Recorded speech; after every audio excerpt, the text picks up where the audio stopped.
April 14. புனித valerian, திபுர்சியஸ், மேக்சிமுஸ்.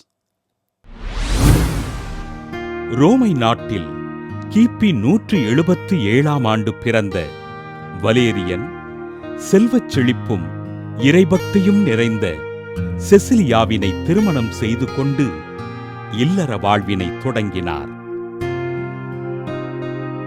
தன் மனைவியான Cecilia தன் கன்னித்தன்மையினை இறைவனுக்கு ஒப்புக் கொடுத்து விட்டதினை அறிந்த வலேரியன் தன் மனைவியின் கன்னித்தன்மைக்கு களங்கம் ஏற்படாமல் நடந்தார்.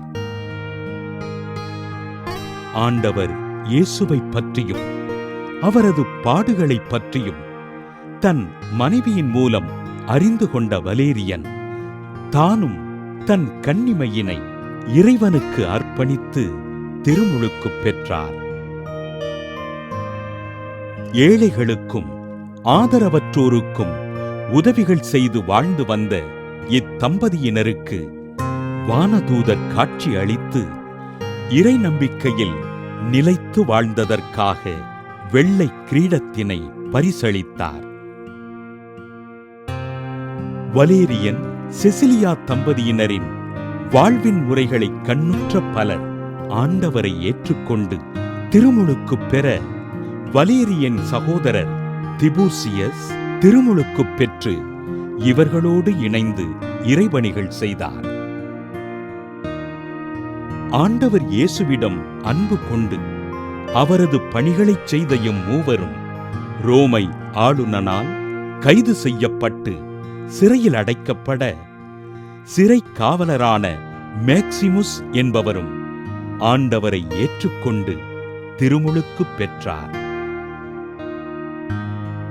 ரோமை ஆளுநன் வழிபட்ட தெய்வங்களை வணங்க மறுத்ததற்காக வலேரியன், திபுர்சியஸ், மேக்சிமுஸ் மூவரும் கிபி 229ஆம் ஆண்டு ரோமை ஆளுநனின் உத்தரவின்படி கண்டம் துண்டமாக வெட்டப்பட்டு கொலை செய்யப்பட செசிலியா கழுத்தறுக்கப்பட்டு கொலை செய்யப்பட்டார்.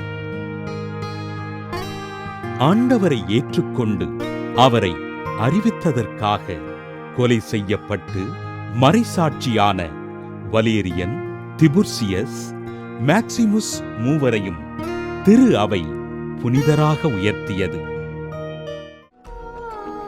புனிதர்கள் வலேரியன், திபுர்சியஸ், மேக்சிமுஸ் திருவிழாவினை கொண்டாடுகின்ற நாம் இன்று கிறிஸ்தவர்கள் என்பதற்காக துன்புறுத்தப்படுகின்ற மக்களுக்காகவும் அவர்களின் பாதுகாப்பிற்காகவும் ஆண்டவரிடம் ஜெபிப்போம்.